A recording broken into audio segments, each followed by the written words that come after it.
Good evening, everyone.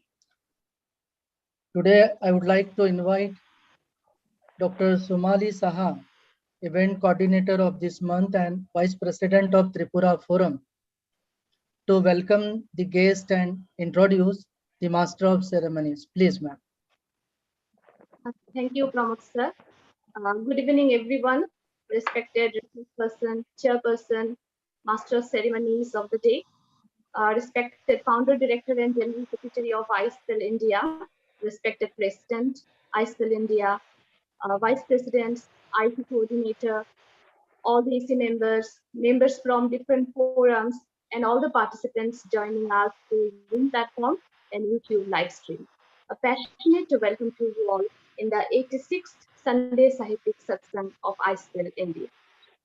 Indian Society for the Promotion of English Language and Literature, popularly known as iSPELL, from the day of its inception on 5th September 2020, is continuously arranging satsangs on every Sundays.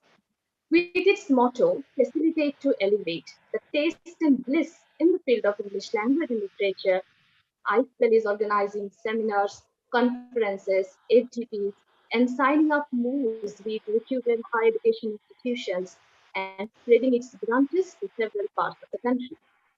Tripura Forum, one of the vibrant forums of iSPELL India, has been bestowed with the lofty task to coordinate the sessions of the month of May. Today is Mother's Day, and tomorrow is Rabindranath Tagore's 161st birth anniversary. iSPELL India salutes all the adorable mothers and the great visionary world poet. We all worship our country as our mother, and Tagore too wished that our motherland could be the haven of freedom where the mind will be fearless and there will be a sense of unity among all the people. It has been 75 years that we have been able to get our haven of freedom, but our freedom at the stroke of midnight has divided a cultural space into disparate geopolitical entities through memory, migration, and mutilation. The partition opens up various cultural truths, such as dislocation, displacement, violence, trauma, as well as a constant search for a lost homeland. The whole month of May is dedicated to partition memories, to history and literature, to delve deeper into the literary and socio-cultural dimension of partition. Today, our resource person, Dr. Chetna Karnani, will enlighten us on the topic Fence Around My Homeland, reading Heterotopia for the Partitioned Mohajir. As the master of ceremonies of today's satsang, we are fortunate to have with us Dr. Alka Bhakur, who has been teaching English for more than a decade. Presently, she is working as an assistant professor of English at Dr. Bhimrao Ambedkar Government College, Sriganganagar, Rajasthan. She has been awarded PhD for her research work on travel writings of Black British writers. Her research areas include post-colonial literature, Black British literature, and diaspora studies. Her book entitled Geopolitics and Black Subjectivity, Black British Travelogues with reference to Carriel Phillips and Gary Yount will be published very soon by Notion Press. She has presented her research papers in various national and international seminars, and her research articles are also published in prominent national and international journals. So, ma'am, now this session is over to you. Please proceed, ma'am. Over to Dr. Anurag. Am I audible? Yes, ma'am, Yes, you are ma'am. audible. Oh, okay, thank you. Good evening and But a not very visible, warm ma'am. welcome. Good Dr. evening Alka, and a ma'am, very yes, you are sir. not visible. Now, yes, okay, you are. Oh, okay, sir. Good evening and a very warm welcome to all the dignitaries and participants on this virtual platform of 86 Sunday Sahitya Satsang of iSPELL. I also welcome today's chairperson, Dr. Yogesh Arudi sir, and keynote speaker, Dr. Chetna Karnani. Indian Society for Promotion of English Language and Literature, with its motto, Facilitate to Elevate, has united the whole nation through its academic endeavors. iSPELL organizes academic events on various themes, and today, on this unique united platform of iSPELL, we are going to contemplate and discuss about partition literature. The word partition brings a chaotic image in our mind. Partition literature opens before us the darkest chapter of history of India. Migration, perpetual exile, displacement, uprootedness, homelessness, these are the main themes associated with this type of literature. For today's Sunday Sahitya Satsang, we have with us an eminent scholar, Dr. Chetna Karnani, as keynote speaker, who is going to deliberate her talk on the topic Fence Around My Homeland, reading Heterotopia for the Partitioned Mohajir. It's an honor for me to welcome and introduce her on this e-platform. Dr. Chetna Karnani is an assistant professor of English, and she has received her PhD on partition literature from GGS Indraprasth University, Delhi. Her research is an exploration of partition of India that goes beyond the confines of historiography. She reads partition not as a mere event, but also reads its mediation across temporality. Her research venture also addresses the role of mnemonic text in deconstructing the voice of the politicized, conditioned, and selective history at the center. So with this introduction, I request Dr. Chetna to enlighten us with her talk. Over to you, Chetna. Thank you, ma'am. Thank you. Good evening, everybody. Before I start my keynote address, I will just take a quick minute to thank this platform called iSPELL. I have been associated with the forum since last year. I've already delivered a talk here. And it's not only a platform for us to share our thoughts and voice our opinions, but it's also a platform for all of us, even as students, to learn from such renowned speakers. And I'm really thankful to all concerned dignitaries, especially Prasanta sir, who spotted me when I was in a sea of students and he thought I had the potential to come up here, for believing that I could do justice to the mission of iSPELL, especially for the second time, that is. So with your due permission, I'd like to begin with my talk, the title of which is Fence Around My Homeland, reading Heterotopia for the Partitioned Mohajir. Amidst all of its mundaneness and its merriment, amidst all of its festivity and frailty, all that human life is really only a long journey of separations, of partitions, of being snatched away from uh, that which we can call our own, whether it could be Zar, Zoru, Zameen, our land, our money, our uh, our beloved partners. And each of these separations um, abandon not only ourselves. We don't have to only abandon ourselves upon these separations, but we also have to abandon our narrative with that space. When we are being uprooted from a space, we abandon ourselves with a capital S. Not only these narratives, but we also leave behind in the bylanes the romance and and our narratives that lead up to what we call our home with a capital H. And upon this separation, when we are being uprooted from this land, from our homeland, the individual departs, but he arrives nowhere. But this narrative that we leave behind, however, remains stranded in the space of the home, in the homeland.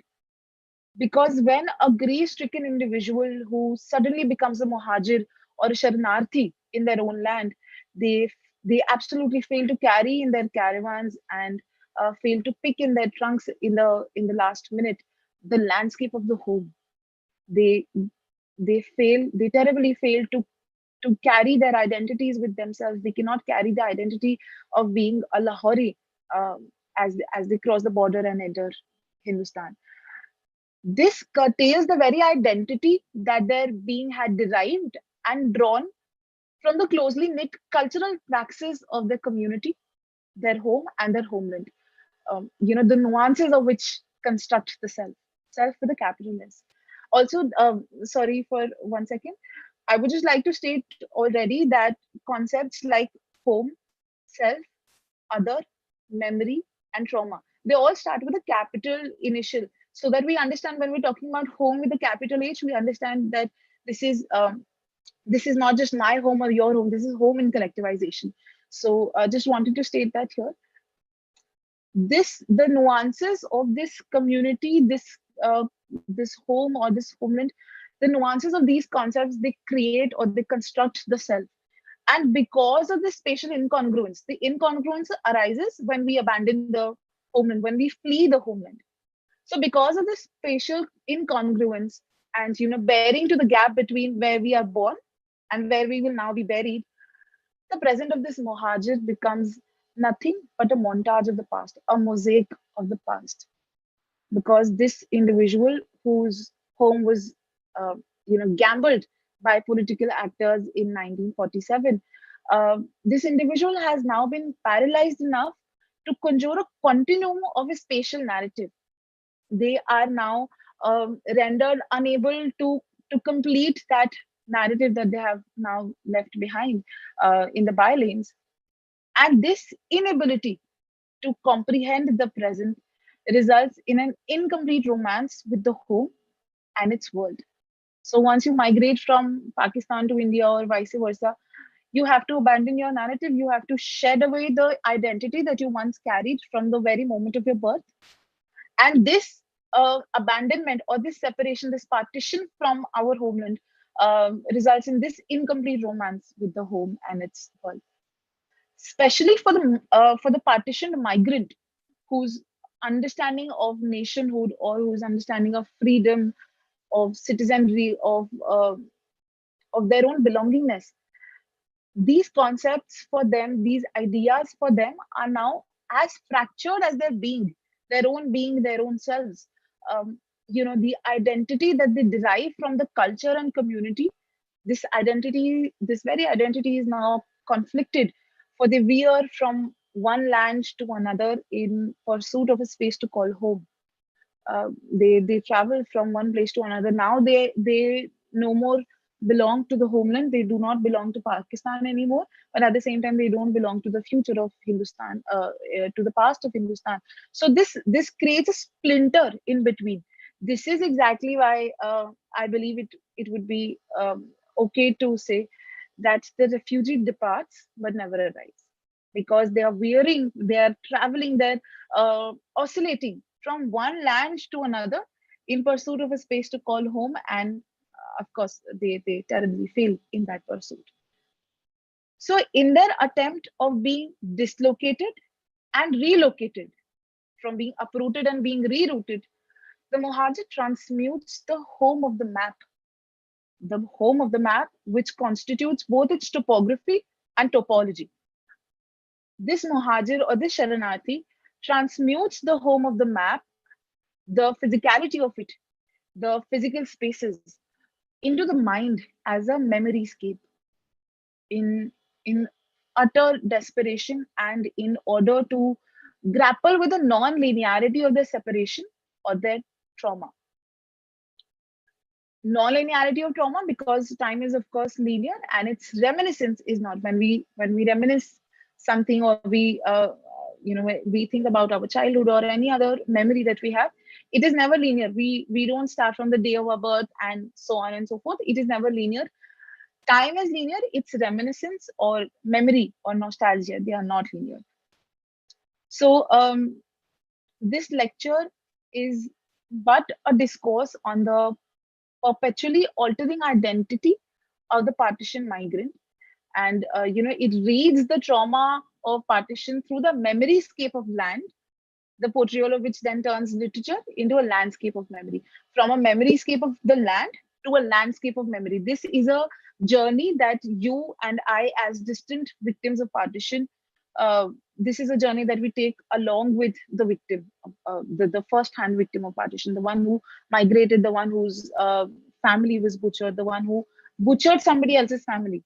There are, of course, two sides to a coin. So this is an entire journey from a memory scape of the land, which is, of course, our reminiscence, to its portrayal in literature, which turns literature into a landscape of memory. And there are many literary works on partition of India that talk about this incomplete romance with the home, again with the capital H. And personally, I like to recommend texts like, these are not very famous texts, but they're very beautiful. texts like Sleepwalkers by Joginder Paul, which was initially published as Khabro, and then translated into English as Sleepwalkers. Jis Lahore ne Dekhya O Jamia Nahi by Asghar Wajahat Saab, and Basti, which is rather more famous and more heard that as compared to the other two texts. Basti by Intizar Hussain. These are the kind of texts that trace the identity of the partitioned Mohajir vis-a-vis the home, vis-a-vis the home, its cultural nuances, its relational matrices, and such literary deliberations. They sensitize us.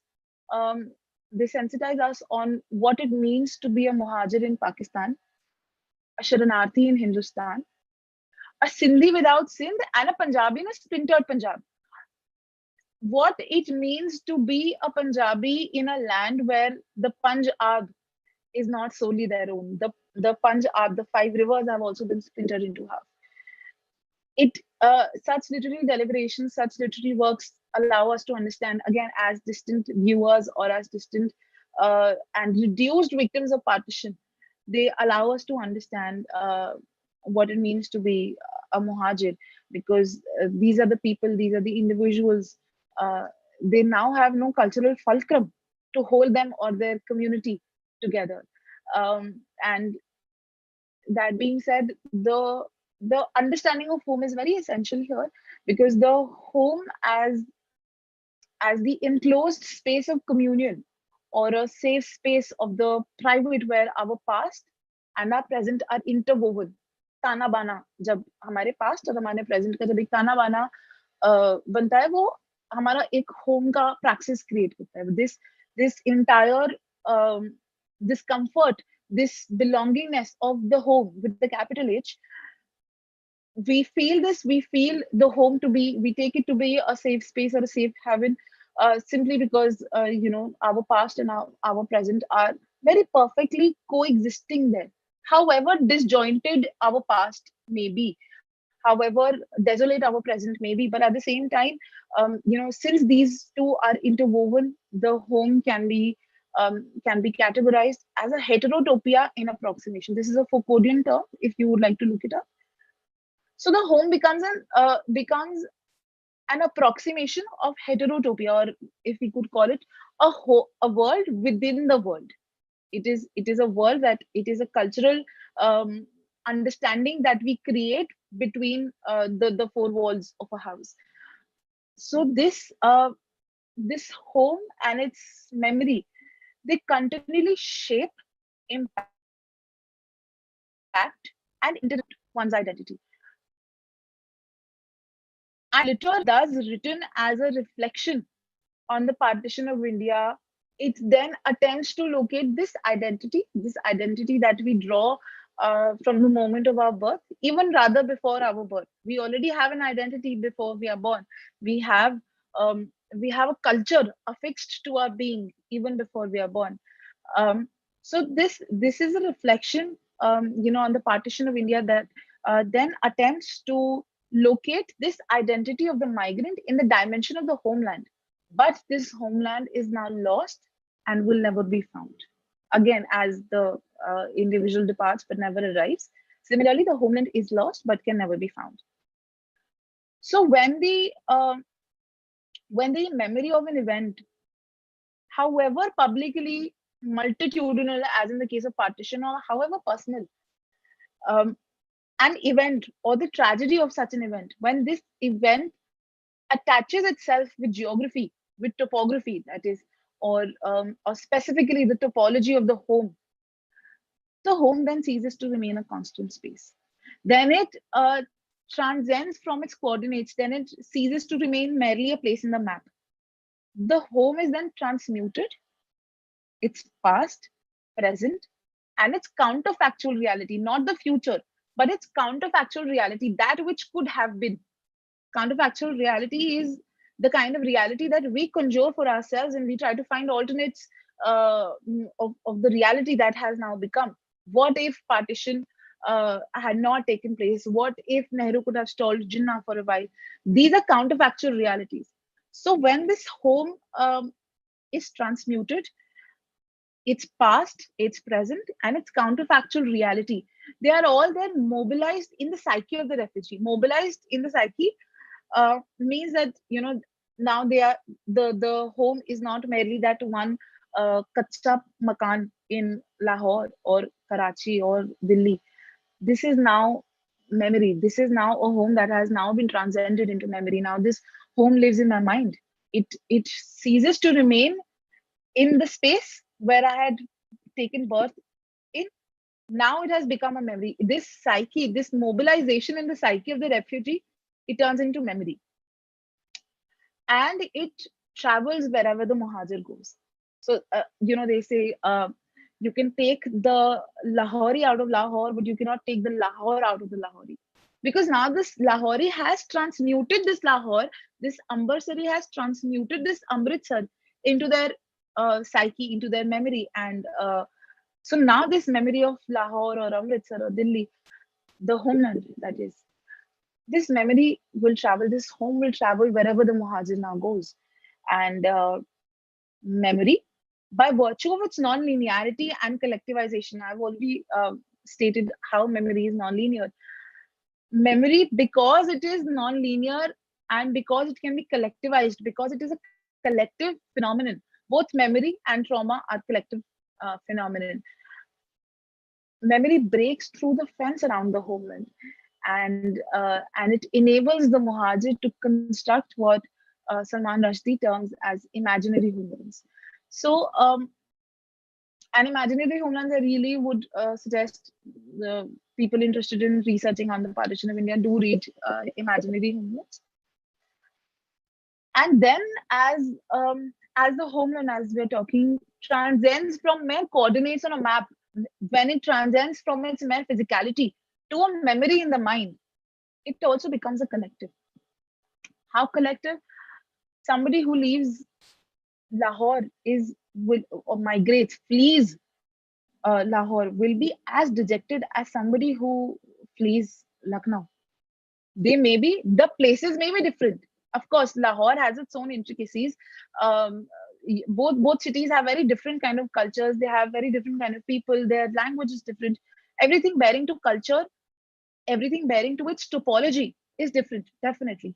But the idea, the infliction of pain collectivizes people, because these are the people who had to leave their own respective lands. So their memory of the homeland is collective. The homeland may be different from somebody else's homeland, but its memory is collective. I had also given this little couplet by Ustad Dama in the last iSPELL lecture also, which says, "Pave moho na kahiye, par vichon vichi roe tussi vi ho, roe assi vi haan." This means, I'll just roughly translate it, that we may not utter it, we may not say, but we both know that even you have cried and so have I. We both have cried on the account of the same loss. We both have lost our lives, our hopes, our cultures, our homes. We might not talk about it because now we are constructed into binaries. Binaries, the male and the female, the Hindustani, the Pakistani, the Hindu and the Muslim. We may be now contested into binaries, but our trauma, our tragedy, they're all the same. And I hope, I sincerely hope that I'm able to convey this as clearly as I intend to. But memory of a homeland isn't personal. It is not one person's trauma to lament. The loss of your home, the loss of my ancestors' home back in 1947 is not their personal trauma to lament. Trauma is never personal. It is the tragedy. The partition of India is a tragedy of the entire humankind. What is happening to Ukraine today is a tragedy of the entire humankind. Even if I am currently sitting in a very comfortable environment of my space, even if today I'm unbothered, I'm not concerned about what happens here, it doesn't directly affect me. Doesn't mean that it is not my tragedy to partake.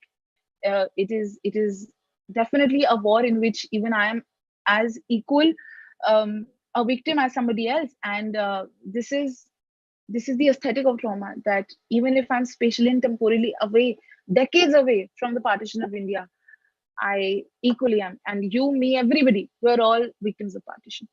So this loss of homeland is actually a tragedy of this entire humankind, and this infliction of pain, as I just mentioned, this infliction of pain, roy tussi bhi ho, roy assi bhi hai.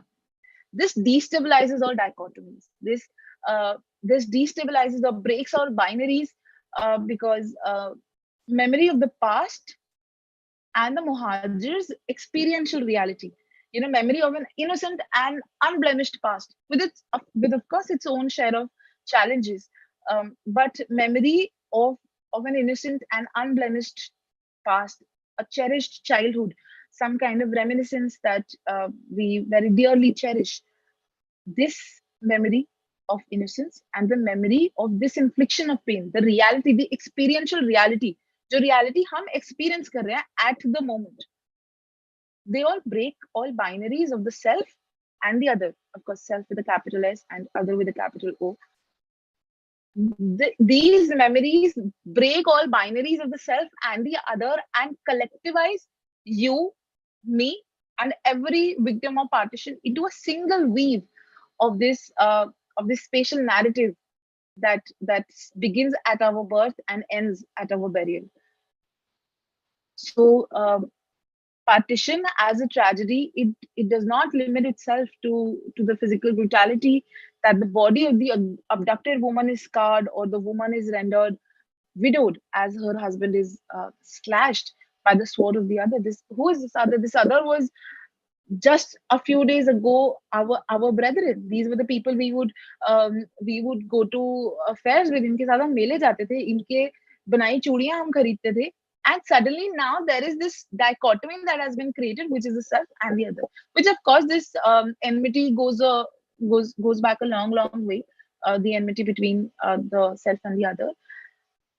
What I'm trying to convey as of now is that the violence of butchery, the violence of the killing, the physical violence, the violence of butchery and geographical displacement, um, topographical displacement, it metastasizes to psychological displacement as well. It spreads like fire, and dents our psyche as well. So metastasizing to the psychological displacement, and since the partition is the trespassing or the seeping in of violence of the external, entering the violence of the private, the home, the relational matrices of the home, its psychological dents are even deeper. I would just quickly like to give the example of Basti by Intezar Hussain. This protagonist by the name of Zakir, he lives in a village, in a dirty village, small village with no electricity, of course, called Roopnagar, which has its own challenges. Of course, a village life has its own challenges with keeping its innocence and its naivety intact. It has its own challenges. The entire village had only one lantern, which would someday be lit up, some days it won't be. As compared to the city in which he now lives, when he comes to the city, when Zakir comes to the city with his entire family, there is a curfew bearing to the war, the liberation war. The external force, that which is outside of the home, that which is public, imposes a curfew in the entire city, bearing to which now he has a home, now he has a very comfortable life, he has a home, he has a house, sorry, in which he can switch on lights. But because this external, which I was saying, that the violence of partition trespasses or seeps uh, in the dimension of the home, because the curfew has now been imposed, he is not able to switch on the lights. He in his own house, he does not have the liberty to do it anymore. And when this happens is exactly when he realizes that Roopnagar was with its own share of challenges and struggles and mundaneness. Roopnagar was what he would like to think of as home. So our contours of the home, our relational matrices, our understanding and our confluence with our home or the homeland, when they're disturbed because of external factors, it's its psychological dents are even deeper. And upon separation, home for an individual then transcends from its topography. Topography is the very physicality of a land. So when this individual is separated from the home, the home ceases to remain a constant space. As I just said, home for this individual transcends from its topography, from its coordinates, and then serves as a third space, as a space of sociological and psychological confluences that they reminisce. Life in Rupnagar for Zakir was not comfortable. Life in the city, of course, is comfortable because it is an urban environment. Because of this incongruence, because of this clash of our pluralistic identities, is because is the reason that he elevates the status of Rupnagar in his psyche. It is that moment when he longs to go back to Rupnagar. But now, if he goes back to Rupnagar, it won't be the same. Because space is a dynamic concept. Space is an ever-evolving concept. So what he does is he recreates, he transmutes the memory of Rupnagar um, into his mind, which Rajdi calls states as imaginary homelands. So this land, this imaginary homeland, it then transcends uh, and is perceived as a monumental metaphor. It is now elevated to a certain status, and it is now perceived as a monumental metaphor of relational matrices and emotion.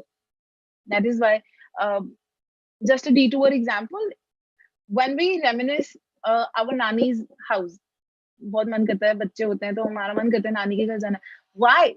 Nani's house may not have a more luxurious life as the one which we have, when we are at our own homes, but it's an innocent memory. It is a naive memory which we would like to preserve even after our grandmothers pass away. So that is how we try to preserve and perceive our memory of childhood, or our cherished memories, our innocent memories, as monumental metaphors. Why monumental metaphors? Since this home of the mind that we have now transmuted, this imaginary homeland, is unblemished by the horrors of the present. When we think about our Nani's house, it is unblemished with unblemished by the appalling reality that we have today. It is Zakir's understanding, Zakir's transmutation of Rupnagar is unblemished by the horrors of the curfew. So he automatically lives in the past. He doesn't live in the present. The present is a foreign land. The present is somewhere he doesn't belong to anymore. The past may have been mundane. The past of Rupnagar, it may have been mundane, and it was. It may have been a struggle too. But when weighed in with the violence of the present, whether it is physical violence or psychological violence, when weighed in with the violence of the present, it becomes a monumental metaphor. I'd like to quote. Is there a problem?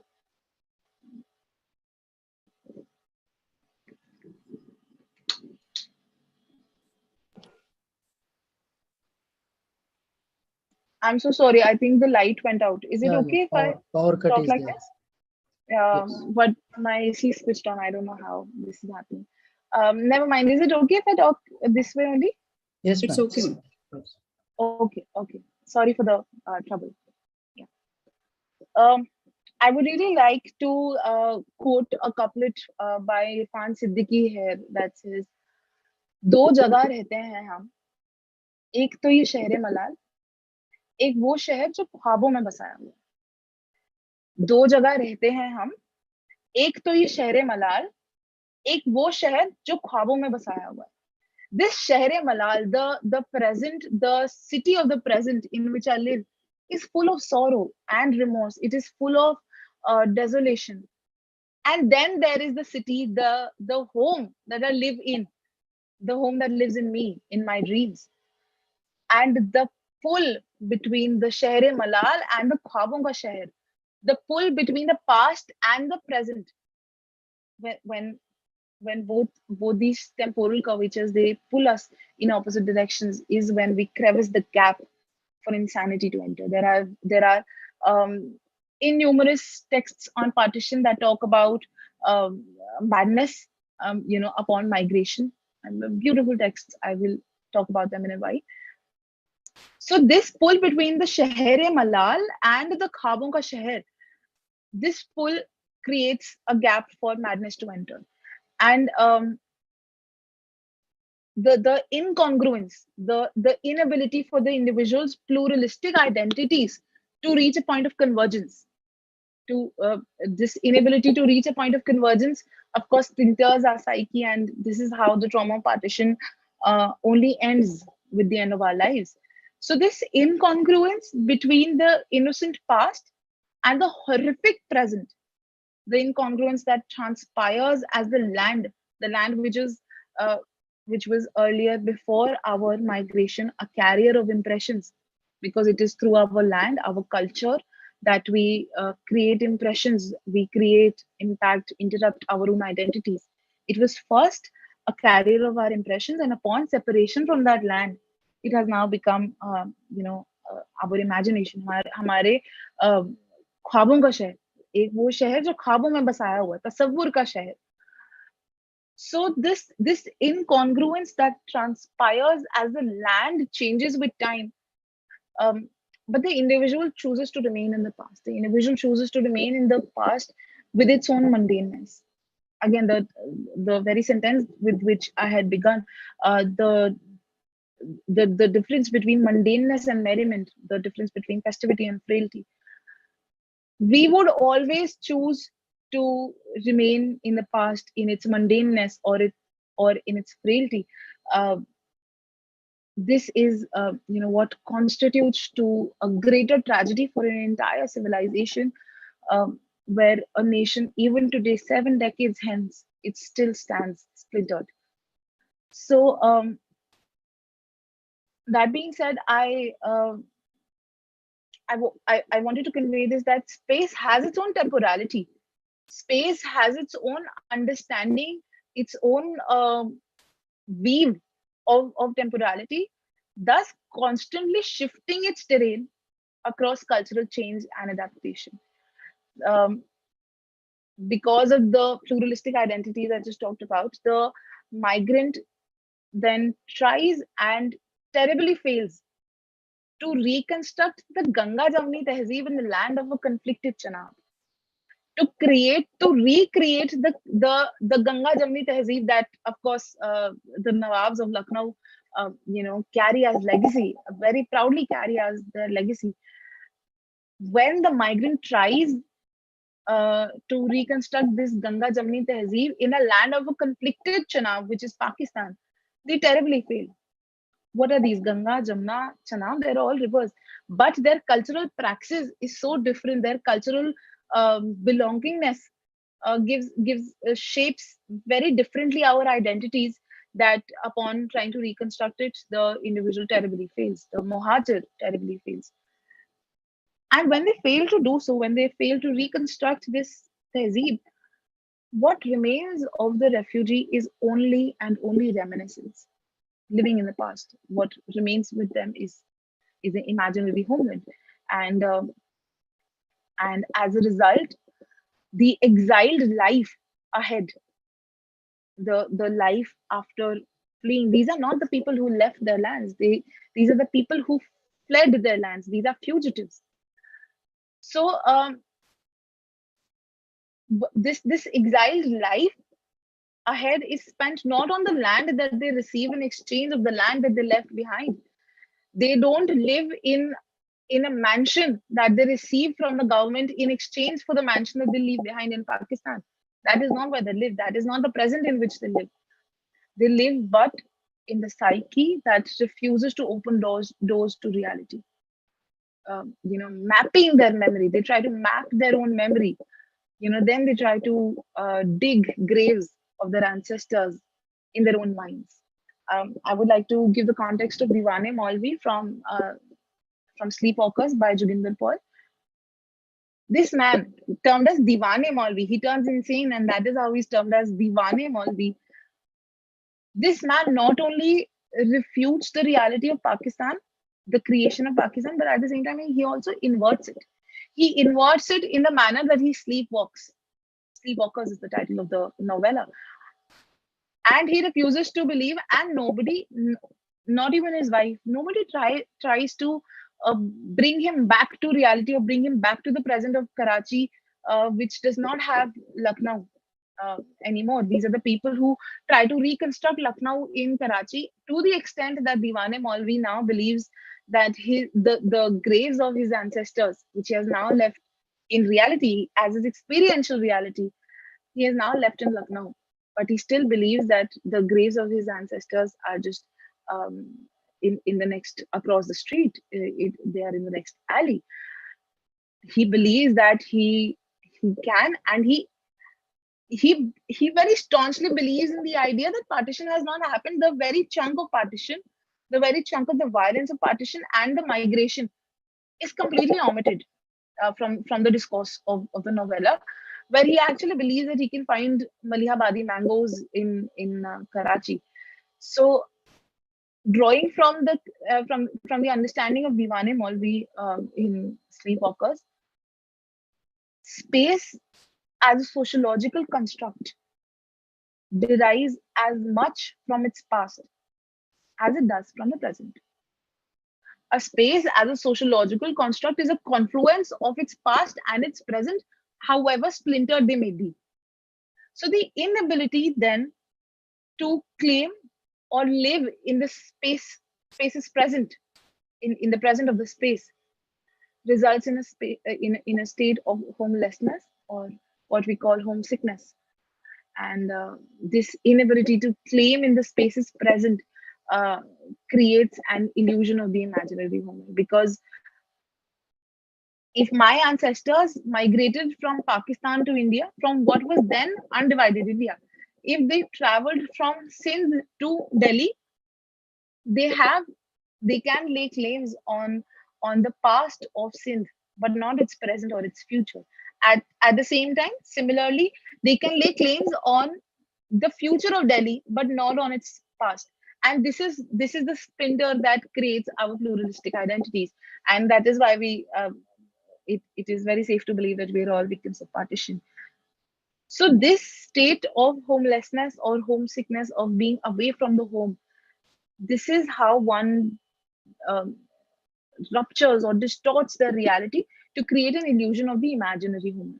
Can you imagine these people with fear in their hearts, with uh, with disbelief in their own brethren? They suddenly became alien to their own homes. They became fugitives. Just a little while ago, they were natives. Now they're fugitives in the same land. They did not move anywhere. They did not travel. Nothing changed except for the time. And now they're suddenly fugitives in a land where they were earlier natives. And suddenly they become the other with a capital O. Where, upon becoming the other, the self then metamorphosizes into the other, just as the home becomes a contested space.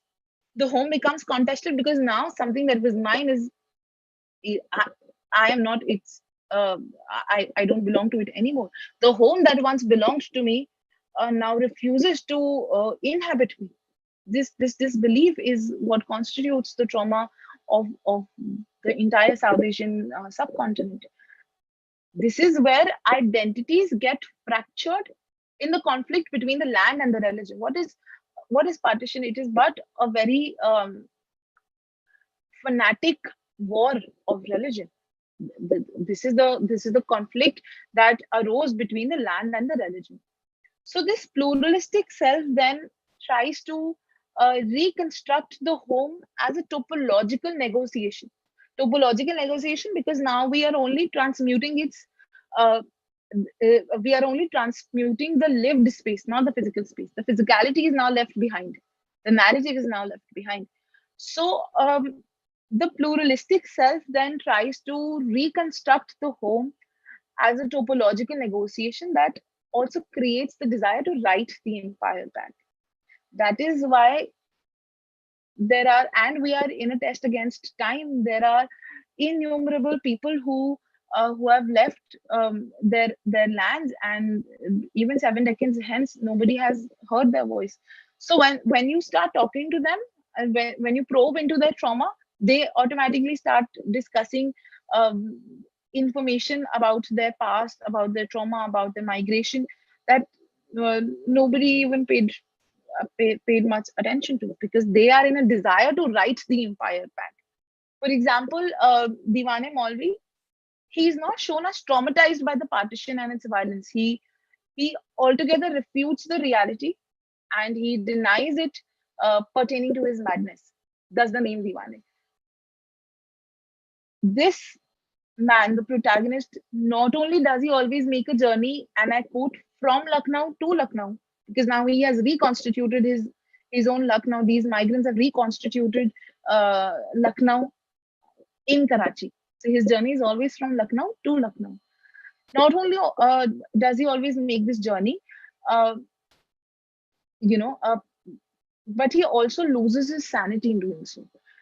Any literary contemplation on the partition of India has put forth several of its vision scenes by Manto, of course, Toba Teksi, and Diwane Maulvis by Joginder Paul. Such literary works have put forth vision scenes and Diwane Maulvis, but the reality lies in the inversion of their madness. So, as a reader, as a researcher, when I was reading these texts for the first or the second or the third time, I was compelled to think whether these protagonists were the madmen, or mad were those political preachers who triumphed over the trauma of these madmen. And this is really food for thought if you would like to think about it. These binaries, the binary of the self and the other, the Hindu and the Muslim, the male and the female, these are all collectivized through journeys from, as I said, impressions to imagination. The maps of their memory that the migrant conjures in imaginary as much of a heterotopian appropriation, as much of a heterotopian appropriation, it serves as a metaphor to the experiential reality of the collective. But given the stance, these maps of memory are mere illusion. These are illusions um, because the present of the space is not the same as how the migrant had left it. So when probing into oral history, I read several texts on oral history of partition. When asking this migrant whether they would like to go back to their homeland, they more often than not, it's surprising the amount of times people refuse, that they don't want to go to their homeland anymore because now it's completely different. The Lahore that people may have fled uh, from, which was earlier a metropolitan or a cosmopolitan confluence of various cultures, is not the same as it is today. Because again, space is an ever evolving and a very dynamic concept. So when Mai says, in Jis Lahore ne Dikhya Jamia Nahi, Ratan's mother, who's the protagonist, she's the woman who becomes a kafir and a foreigner to his own haveli. When Mai says, when Ratan's mother says, Jis Lahore ne Dikhya Jamia Nahi, Lahore was the Lahore that she refers to. Um, was a metropolitan communion of all cultures. It was an amalgamation of all cultures. But it is far from the truth, far from the experiential reality of the space. This is the illusion of space and of time which the migrant clenches onto for their exiled perpetuity. So even, and similarly for the family of Sikandar Mirza who migrated from Lucknow um, to Lahore, they also keep that memory, the illusion of space, the illusion and memory of their homeland intact. They clench onto it for as long as they can. And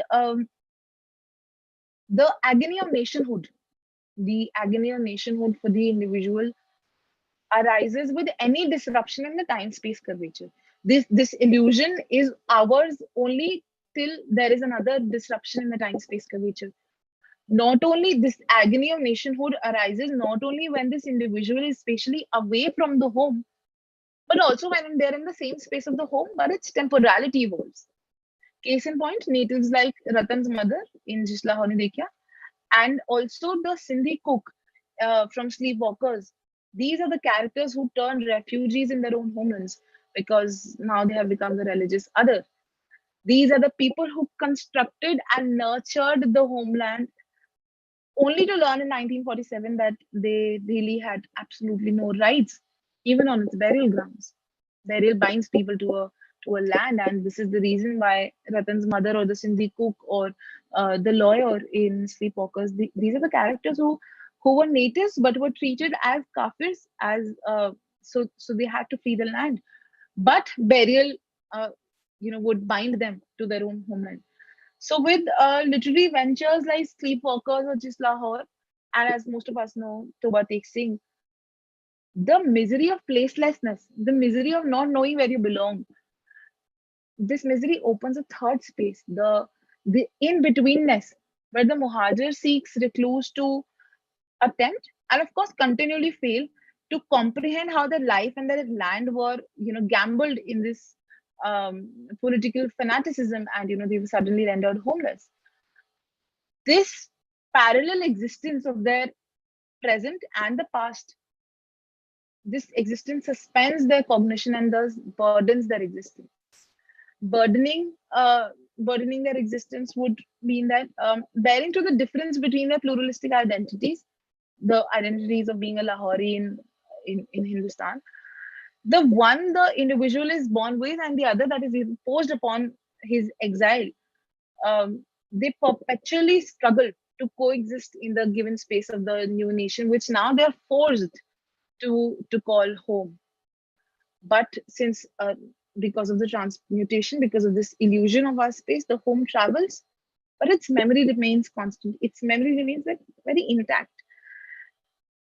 And Rushdie also establishes the need for creating homeland in the mind, where the migrant's imaginary truth, the truth which can find no place in the present of the homeland. This truth permeates him into living in this new nation, which is either Hindustan or Pakistan, living under the debris of debated poetic truth,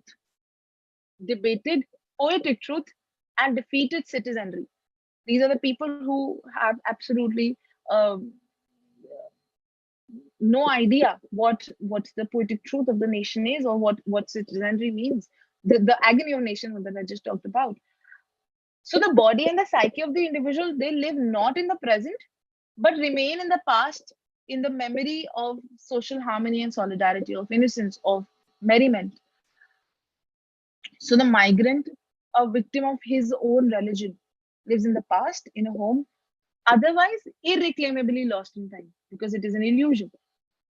So whether migration takes the form of diaspora or if the exodus is imposed on a people, any kind of topographical dislocation compels this individual to alter and adjust their spatial poetics to negotiate with the pluralistic reality, the reality which is experiential, but at the same time very splintered, very fractured from what they had dreamt of. Um, a case in point, Fez's Nazm, Subeh Azadi. So a Muslim migrating to Pakistan only barely gets the status of a citizen and is forever known as a Mohajir because they have absolutely no claim on the past of the nation. On the future, yes. On the past, no. And that is not where they derive their trajectory from. They derive their trajectory from the land that they have now fled from.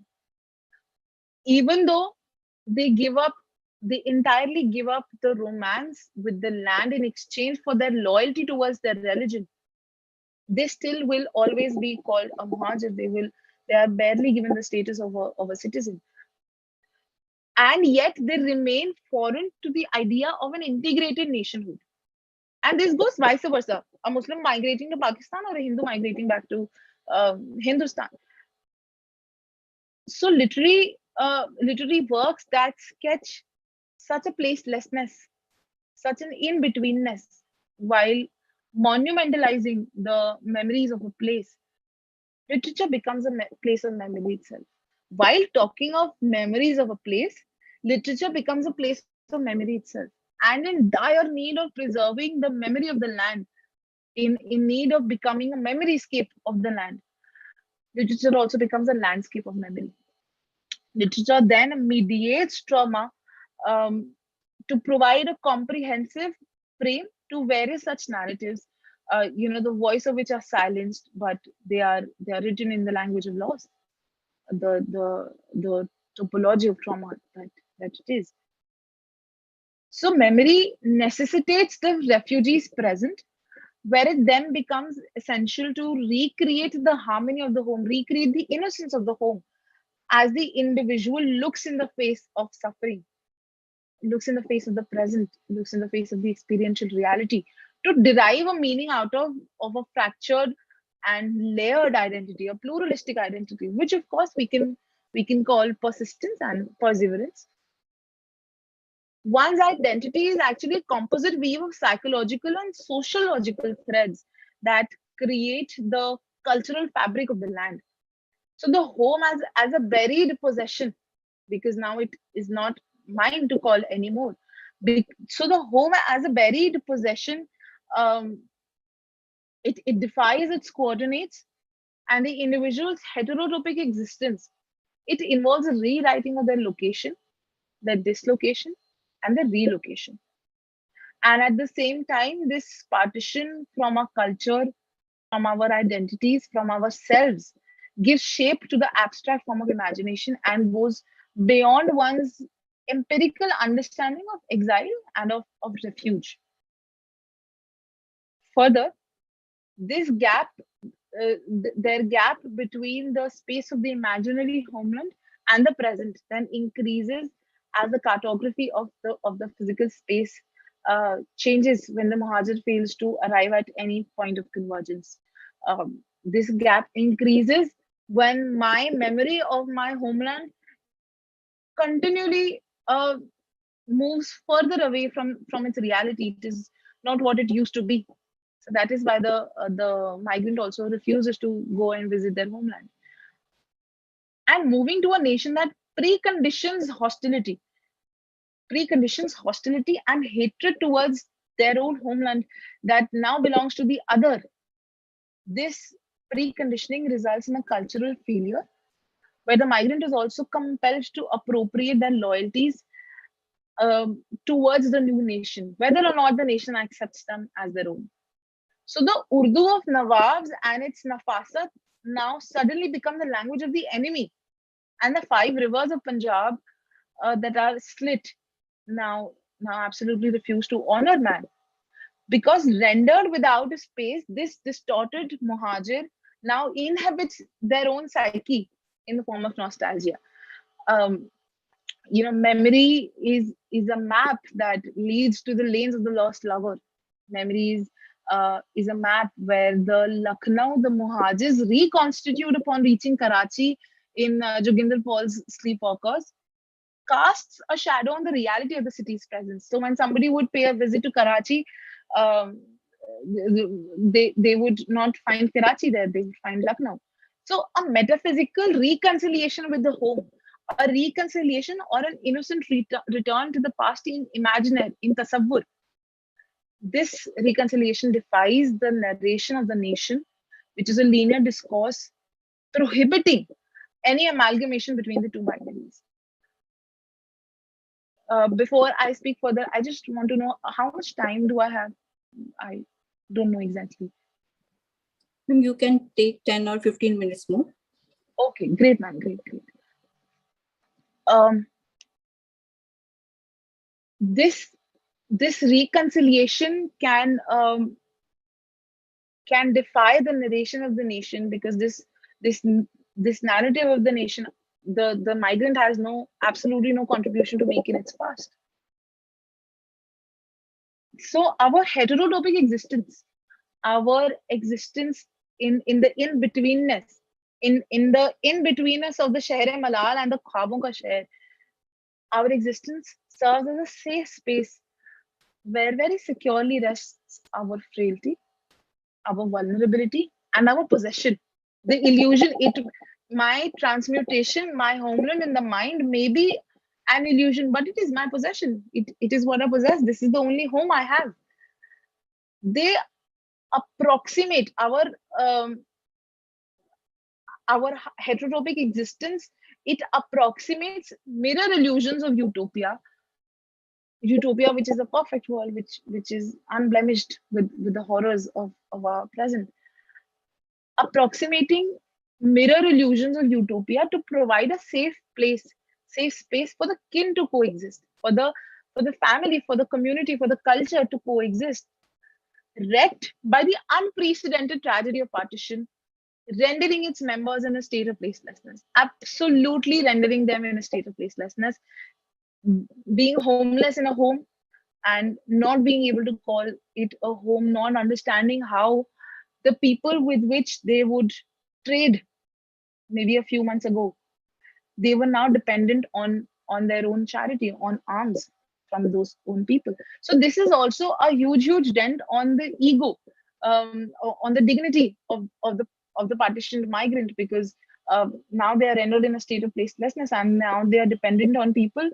who probably do not have as many riches as they used to have back in Pakistan. Not even once have I heard from a migrant that they were earlier very poor and now they have become rich. They always lament the fact that when we were in Pakistan, we were very rich. We had mansions, we had a haveli with several rooms. They would never say that, you would never hear the inversion of it, that they were earlier poor and now they, because this wrecking, this unprecedented tragedy is also a dent on their ego, on their dignity. Ego may not be the right word.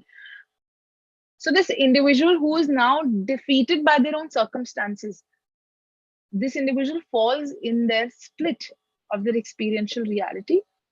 And that is how, in a stunning moment of violence, they succumb to the past and take up the garb of silence. This is exactly why so many of our ancestors, they are so silent. They have muted themselves. They never discuss partition and its horrors with us in order to protect us from the trauma, in order to protect what Veena Das also terms as the myth of the family. So the myth of the family that superstructures on the premise of silence, it is created on the premise of silence. It involves selective forgetting as much as selective reminiscence. To very carefully conceal the traumatic past, to very perfectly conceal or envelope this trauma, they constantly condition themselves. They constantly condition their narratives, the reality of the self and of the family, of the community and of the state. This Because of this selective forgetting and reminiscence, they alter the psyche, often to accept out, to steer away from the trauma that stuns them into silence, while it is also conditioned to fit the master narrative of the nation, to create a narrative of the nation which is unblemished by the reality of partition. So any historiography, any kind of document, archive document or academic document of partition will only talk about the events that led up to partition. What Jinnah said, what Nehru said, what Gandhi said, what Patel said. They will never discuss the aftermath of partition. The aftermath of any such an event is always and always found. The reality, the truth, and its truthfulness, they are always found in art and, of course, literature. So these aesthetics of memory can be found in the intertwining of forgetting and remembrance, because they work parallel. Forgetting and reminiscence, they work they work a parallel journey. That is how the memory of partition, because of the selective forgetting and remembrance, that is how the memory of partition lives in legacy as also a partition of memory. Because of this constant conditioning, because of this enveloping, it also becomes a partition of memory. So memory of the home, coming back to home and its contours, memory of the home does remain a constant, unattainable dream for the desolate migrant. Unattainable because there is because you don't step in the same river twice. There is no innocent return to the past. So this memory of the home remains an unattainable dream for the desolate migrant, even if they go back to their home, and even if the structure of the house is completely intact, decades hence, it still will remain an unattainable dream. A transcultural map, if I may say, a transcultural map that provides an alternate cartography. Alternate because now it is in our mind. It is not the cartography that we. It is not the physicality of the cartography. Uh, it is the transmutation of this cartography. So alternate. So transcultural map that provides an alternate cartography in the psyche of the individual.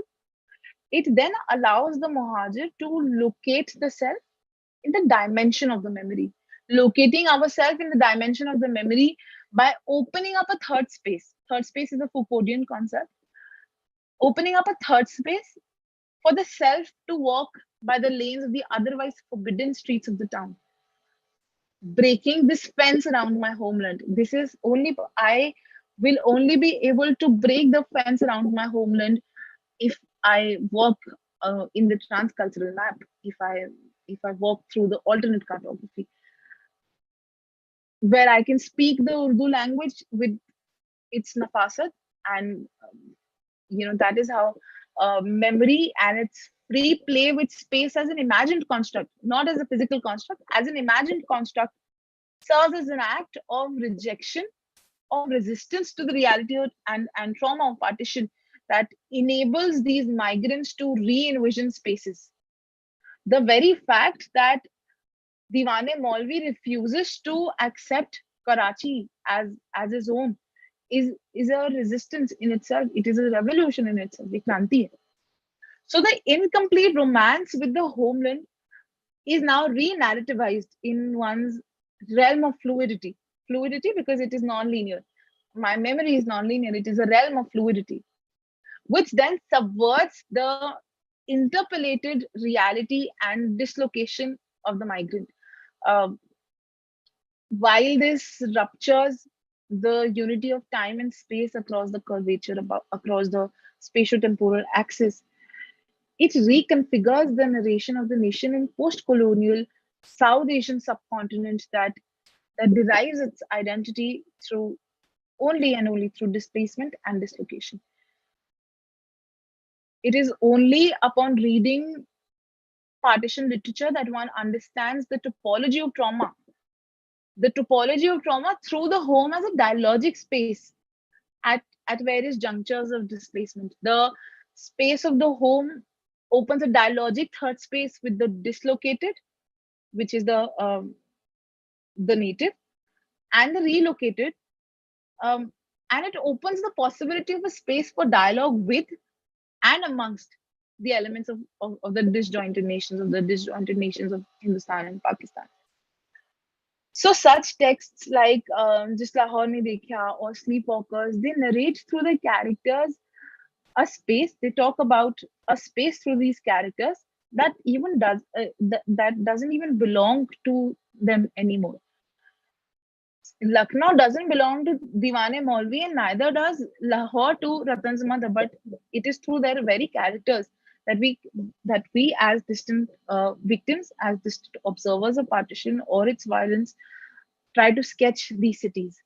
So the motif of longing running through each of these texts, this motif permeates across narratives, where the city of New Delhi that Amrita Pritam in one of her accounts refused to call her home.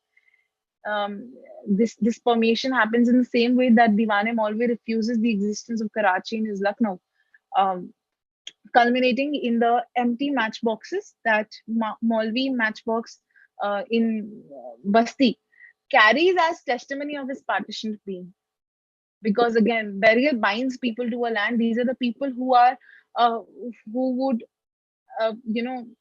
align their loyalty with their land instead of with their religion, where it becomes important to locate that it becomes important to locate the Lahore that Ratan's mother identifies with is really the same Roopnagar that Zakir's father mourns the loss of.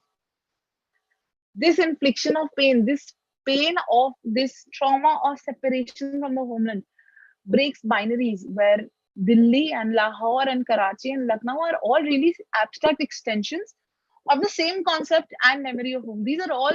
These may be different places, but they are the same space. They are the same space because this is the homeland. Delhi, Lahore, Lucknow, Karachi, they're all spaces. They are metaphorical and abstract extensions of this space called home. This breaking of binaries is also mediation on what we call Mohajir consciousness and its confrontation with the native who is compelled to seek refuge in his own homeland. This is in reference to Jis Lahore Nahi Dekhya, where there is a scene. This is a play, Jis Lahore Nahi Dekhya. So there is a scene where the migrant and the native, there are a few women who are talking. They're talking of the same fruit. They're actually talking of the same fruit, where that which is called chachinde in Lucknow is really the same fruit that is known as khirate in Lahore. They're only different names. Chachinde is khirate and khirate is chachinde. But similar to Lucknow, Delhi, Lahore, they're all same. This this disruption of language, this understanding that chachinde and khirate are actually the same, and they don't come to know that they're talking about the same fruit. This is the beauty of that play. This shows how our memory is really only a point of conflict on the same perception of reality. We perceive the reality the same. The world is the same to all of us, but our perception of it is very different. Our memory of the world is very different. Um, I wouldn't say that this is where I want to end, and I wouldn't say that this is all I had to talk about the spatiality of partition violence, or that this is where the discourse on the topology of trauma ends, because I very strongly believe, being a very passionate researcher on the partition of India, I very strongly believe that this topic holds a lot of merit. It holds immense scope of further deliberation. Um, and of course, I do have constraints of time. But what I'd like to say is that physical alienation from the home creates a longing to reclaim these lost spaces. It creates a longing to write the empire back, to reclaim the Zar, the Zoru, and the Zameen that are now seized from the Mohajir. This longing is created in the psyche of the Mohajir. For this Mohajir's cultural praxis fails to migrate with them, which is exactly what I had opened this lecture with, that their identity fails to migrate with them. They transmute the home and transcend it from its topography to an abstraction in the dimension of memory. So the home then becomes a cartography of the mind, where its memorialization extends beyond its physical mapping. The memory is now untouched, undisturbed, and unperturbed by its physical mapping, by its physicality, by its reality. What difference its physical spaces have brought in is completely, has nothing on its lived spaces, on the space that has now been conceived in the mind. Um, and I would like to conclude this presentation by stating that the dialogic space of this home, it creates a space of possibility for three things: conflict, confrontation, and confluence. The conflict upon arrival, the confrontation when a dialogic possibility opens, and confluence when they coexist. This possibility of these three things, this possibility arises between the elements of the society, and in this process does this space break all dichotomy between the self and the other, which will then enable a Diwane Maulvi to grow Malihabadi mangoes in Karachi and create a congruence between Lahore that it is today, and the Lahore that remains in the memory of Ratan's mother. Reinstating here the very fact that our mind is the only home we live in. There's this beautiful sentence in Sleepwalkers where the narrator says, "We hesitate to step out of our minds." And this disbelief in partition literature, this this inability of every researcher, of every student of partition literature, um, when we are not able to arrive at the same point of trauma as of the character or the individual who migrates, this disbelief raises several questions. Are our minds, and I'd really like you to think about it, and maybe someday if I have it in me to um, find answers to it, are our minds prisoners of the past or its liberators? Are we imprisoned by the past or are we liberated by the past? This is something to think about. Do we confine ourselves to our mind to silence our being because we are homeless, or do we simply hesitate to step out of our minds because it is the only home we have? um, just wanted to end this presentation with a few questions instead of conclusion. And thank you so much for bearing with me and with the power cut as well. Thank you so much. Thank you, Dr. Chetna. Over to you now. Thank you, Dr. Chetna. Your research work has clearly presented the predicament of migrant Mohajirs, and your research reminded me the refugee of Khwaja Ahmad Abbas, the story in which we have seen just opposite. There is a Punjabi woman who suffers from homesickness. Now we are moving towards question answer session. There is a question in the chat box. How does Khushwant Singh bring out the impact of partition in his work Train to Pakistan? What conclusion does he arrive at? Does he leave it to the readers to draw their own conclusion? This is a question from Dr. A.S. Ouama. Thank you, ma'am, for the question. I believe Train to Pakistan is, for every partition student, the first entry into partition literature. It is the very first text that we all read, both Toba Tek Singh and uh, Train to Pakistan. I believe Khushwant Singh does leave it up to the readers, and this goes for all. I believe this goes for all partition texts, that it is upon the reader to derive their own interpretation, to understand whether they relate more to the predicament of Jagga or Noora, in order to understand what love really is. So to understand the praxis of love, I believe Khushwant Singh is the most beautiful novel one can come across. And just reading the question once again, how does Khushwant Singh bring out the impact of partition? The impact of partition only comes through relational matrices, the separation between Jagga and Noora. Same goes for Rajendra Singh Bedi's Lajwanti, because it is something so appalling a reality that this violence of partition, the violence that is an external factor, that is an external force, it enters, it seeps into the relationship between Jagga and Noora, where he is ultimately killed and Noora um, passes on to the other side of the border. Or for example, again, Lajwanti. This is the biggest tragedy of partition, and that I also said in the presentation, the seeping in of the violence of the external into the internal, into the private, which is the home and its contours and its relational matrices. I believe that is what Khushwant Singh and also Rajendra Singh Bedi wanted us to read into. Of course, I may have a different interpretation as man. Thank you. Thank you, ma'am. There are some observation and appreciation. B. Kumar has written, this is an excellent lecture.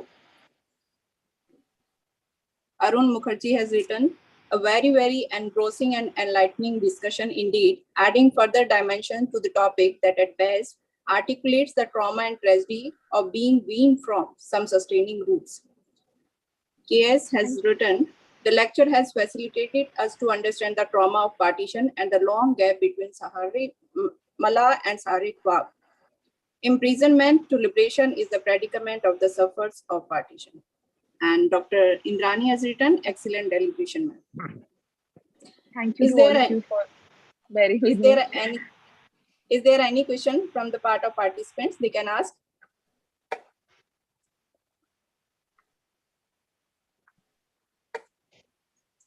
Okay, now today we have with us to grace the chair Dr. Yogesh Sarode. I would like to introduce him. Dr. Yogesh Sarode is an academician, eminent scholar, and social worker. He is working as an assistant professor and head Department of English at Jeevan Vikas Mahavidyalaya, Devgram, Nagpur, and has sir's teaching experience is of 14 years. Dr. Yogesh has received his PhD on the topic A Critical Study of Art and Thought in the Novels of D. Surya Rao. He has completed one UG-sponsored minor research project in 2015. Sir has authored 2 books and edited 4 books and has published 7 articles in edited books. His 22 research papers are published in various national and international journals, including Scopus and UGC CARE listed journals of high repute. He worked twice as IQAC coordinator and nodal officer for DVOC degree program. Apart from these, he is closely associated with few academic and social NGOs working for the upliftment of the community. Dr. Yogesh also keeps an interest in village development. So now I request Dr. Yogesh to add on some points for the talk. Over to you, sir. Thank you so much, ma'am. Am I audible? Yes, sir, you are audible. Good evening, all. Honorable Professor Ghansham sir, Founder and General Secretary, iSPELL India. Professor Vorha ma'am, President, iSPELL India. Respected executive members of National Forum, responsible persons of regional forums, and my dear participants. When I was told that I have to chair the session of Sunday Sahityik Satsang of iSPELL on the topic Themes Around My Homeland, reading Heterotopia for the Partitioned Mohajir, I was very happy just because it was on partition literature. Because when we hear the stories during partition from various sources, it arouses our emotions. It touches our heart. Though physically it was the partition of 2 countries, one created the other, but in a true sense, it was the partition of hearts of 2 brothers of same mother. It was the detachment of emotions. It was the dissociation of so-called long-lived relations among the members of the same family. It was the partition of culture and inheritance. It was the loss of faith and expectation. It was the partition of great artists and singers and what not. No doubt, it was the partition of property and power, but more than that, it was the great blow on human minds, great impact on heart, and hence, naturally, the literature produced by various writers on partition literature reflects degenerating impact. Foucault uses the term heterotopia for the first time to describe spaces that have more layers of meaning or relationship to other places. In general, heterotopia is a physical representation of utopia. Heterotopia is based on the concept of utopia. This Greek word utopia, in which there is a u at the beginning, that means not, and topia means places.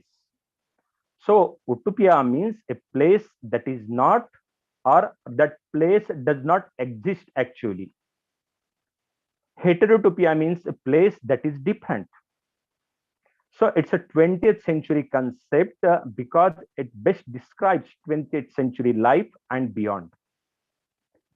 Heterotopia is a place that represents society but in a distorted way, which calls to mind particular idealized aspects of the culture. It attempts to encourage a transition from a space of chaotic governance and leadership to a mapped, organized one. Mohajir or Muhajir is an Arabic word meaning migrate or migrants, which is also used in other languages spoken by Muslims, including English. In English, this term and its derivatives may refer in general sense to individual or groups. So the title of today's topic is apt as far as partition literature is concerned. as it gives the sense, smell, and sight of partition. As far as partition literature in India is concerned, it is seen that long fight for India's independence from British Raj, which commenced with the Indian Mutiny of 1857, gained momentum after Second World War. However, India's desire for self-governance was coupled with severe internal communal disharmony. This Indian National Congress and Muslim League couldn't reconcile their views, which further added to chaos resulting growth of religious violence. So in the year 1947, when the British finally left India, the country was divided into two independent nations, India and Pakistan. Following this decision, millions of people were forced to leave their homes and move to other states, struggling through corpse-littered landscapes and not knowing what their future would be like. They could never have anticipated how this political move would turn out to be one of the worst man-made calamities of the 20th century. Houses were demolished and looted. Deluge of blotted and disfigured bodies blocked the water flow of canals. Thousands of people lost their lives to national violence. Even if they made it to the other side, pace was hard to come by. Temporary refugee camps became the breeding grounds for numerous diseases.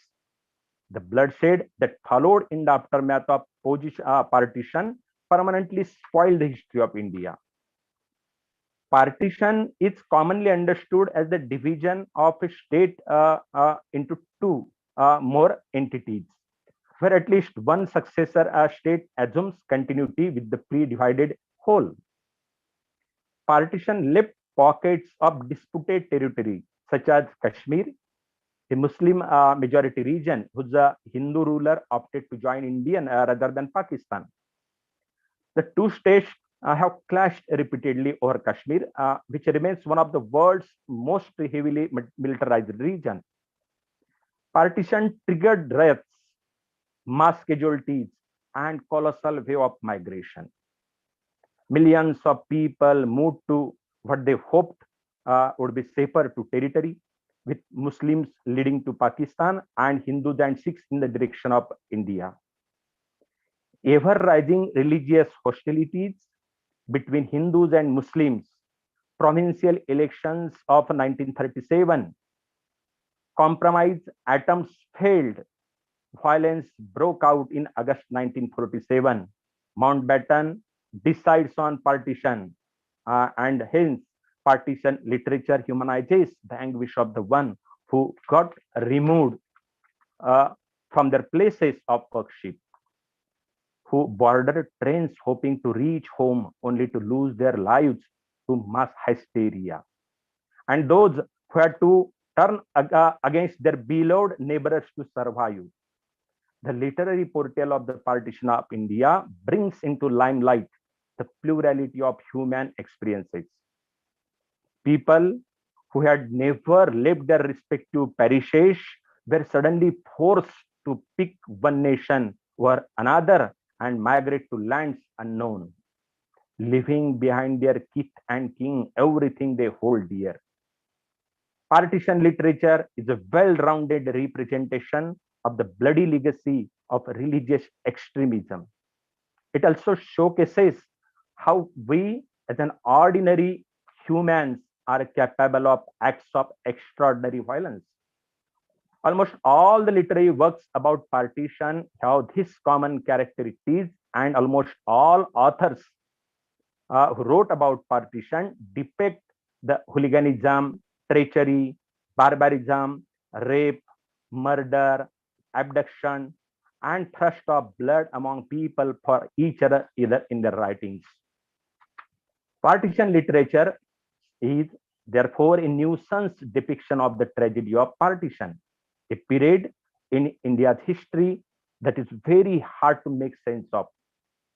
It's an amalgamation of history, conflict studies, border studies, and politics. This multi-layered dynamics of the partition of India, not only the political, but also the metaphorical and symbolic relevance and the consequences are remembered from multiple angles in partition literature. It's a general saying that those who do not know history, history teaches lesson to them. Also, if we want to make history, we must know the history of the event or any nation so that in future, the human beings will not see the trains laden with amputated bodies and limbs, brutal murders and rape that accompanied the mass migration. Few novels, prominent novels like Train to Pakistan by Khushwant Singh is the story. It is the story of a village where Sikh and Muslims have coexisted peacefully for ages. But overnight, everything changed, and the villagers found themselves amidst of the gulf of religious hate. All these novels describe the same situation. Even if you see Difficult Daughters in Manju Kapoor, you will find it talks about unfulfilling marriages, complicated familial relationships, and the position of women in a society bent on exploiting them.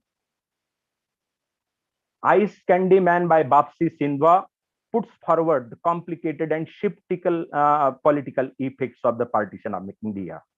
The abduction of her beloved Nani turned her life upside down.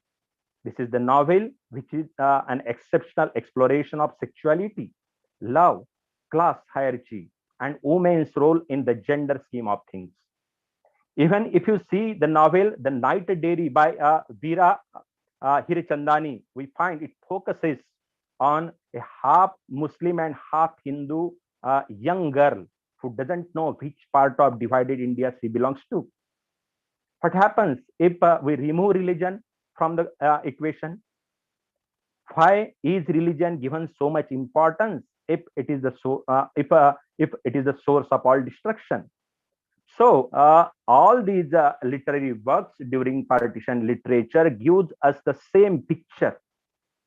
I really appreciate an in-depth deliberation of today's resource person, Dr. Chetna ma'am, who as far as the micro study, she has given micro analysis of the topic. She has covered all aspects of partition literature, covering important events and episodes, ethos and pathos in partition literature that makes us feel that we are the witnesses of those periods. Dr. Chetna has highlighted the causes of partition, psychological impact of partition on common masses, their pathetic situation, issues and problems created after partition, giving various references in the partition literature. For some times, I thought it is happening right now, and I am also one of the victims of it. She has created a lifelike situation through her deliberation. Thus, the research scholars also have a lot of scope for research as it opens many new paths. In my view, partition literature is the literature of suffering and sorrows of human values, hatred which cannot be regained like elastic once broke. It is said that history repeats on itself, but we have to see if such a type of history is not repeated in future. That shatters the humanity, and that will be possible if we possess a cosmopolitan heart and view, and with a vision to see any individual on this earth not as a person of particular religion or sect, but as a human being. And here comes then the concept of Vasudeva Kutumbakam, that is the whole universe is mine.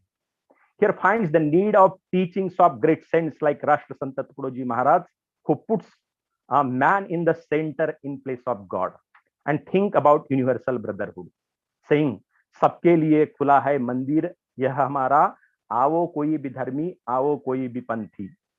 Here we find the need of Walt Whitman's philosophy, who believes that the kelsal of the universe is love. Here we remind the teachings of Lord Buddha and Bhagwan Mahavir, who trace on love. Because love is such a thread by which the whole human beings on this globe would be bound. Love doesn't discriminate between the rich and the poor, between the class and the creed between the haves and haves not. It is possible when one has faith and respect for one another. I'm really thankful to the organizer Tripura Forum for inviting me and giving chance to share with you on this occasion. Once again, I wholeheartedly thank to all for bearing me and for your patient listening. Here I stop. Thank you. Thank you so much, sir, for your valuable inputs. Now I request Dr. Prashant Chakravarti, Vice President of iSPELL India, to present the certificates.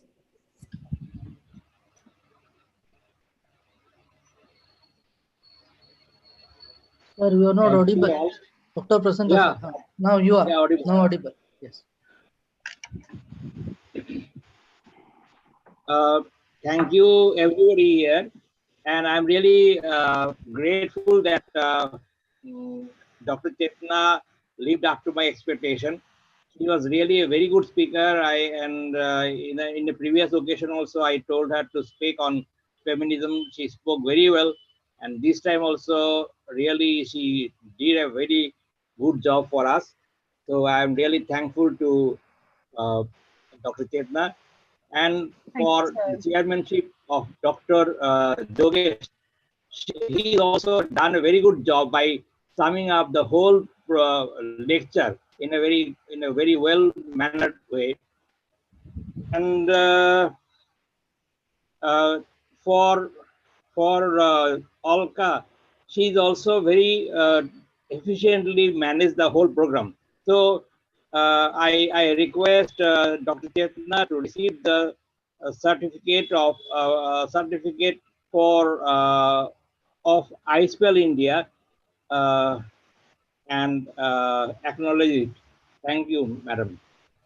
Thank you so much, sir. Thanks a lot. Yeah. Looking forward to more of such lectures with iSPELL. The next certificate goes to Dr. Jogesh M. Sarod. So, sir, please accept our certificate on behalf of iSPELL India. It's my pleasure and honor, sir. Thank you so much. Yeah. And the last certificate goes to Dr. Olka Bhakkar. She also did her best. I feel proud of her to be an MOC like her. So I thank her again for such a good performance. So please accept our certificate on behalf of iSPELL India. Thank you. And lastly, I should thank our event coordinator, Dr. Somali. She did a very good job. For the last 2 days, she was there as an event coordinator, and she did her job in a very sincere way and also very efficient way. So I'm thank Dr. Somali also. Okay. So thank you everybody, and let us wait for the next session. The next session is by a Bangladesh speaker from Bangladesh, Dr. Saeed Firdos. So please be with us and listen to him so that we can understand better about partition. Thank you. Thank you, sir. I'm extremely grateful to all of you, to iSPELL India, for providing me this opportunity. Yes.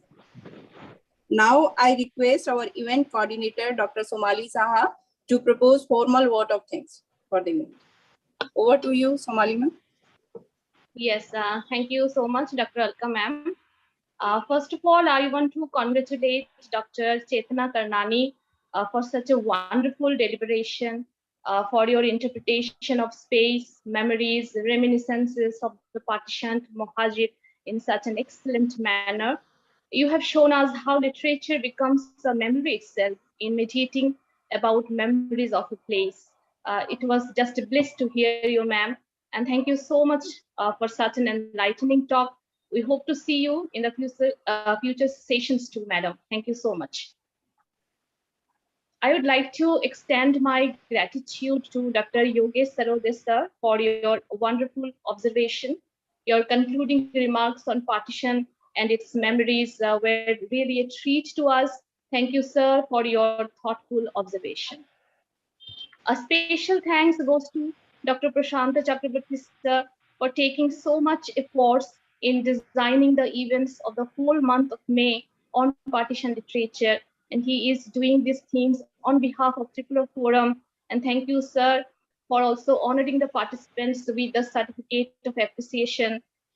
I profusely thank Dr. Alka Bhakur ma'am for comparing the session so brilliantly. Thank you so much, madam, for being the master of ceremonies of today's session. I would like to thank Mr. Pramod Dhengle sir, who is taking care of all the technical themes, starting from making the flyer to hosting the session, and his passionate efforts behind the veil, undoubtedly making the session successful. I sincerely thank Professor G.A. Ghanshyam sir, Founder, Director, and General Secretary of iSPELL India, and Professor Anupama Vora ma'am, President of iSPELL India, for always guiding us. I thank the Vice President, Dr. Ashok Sachdeva sir, all the EC members of iSPELL India, all the forum leaders joining us, and all the August gathering, that is the participants of today's session who are joining us through Zoom platform and YouTube streaming. So this much for today. Thank you so much for being with us. Today's Sunday Sahitik Satsang ends here.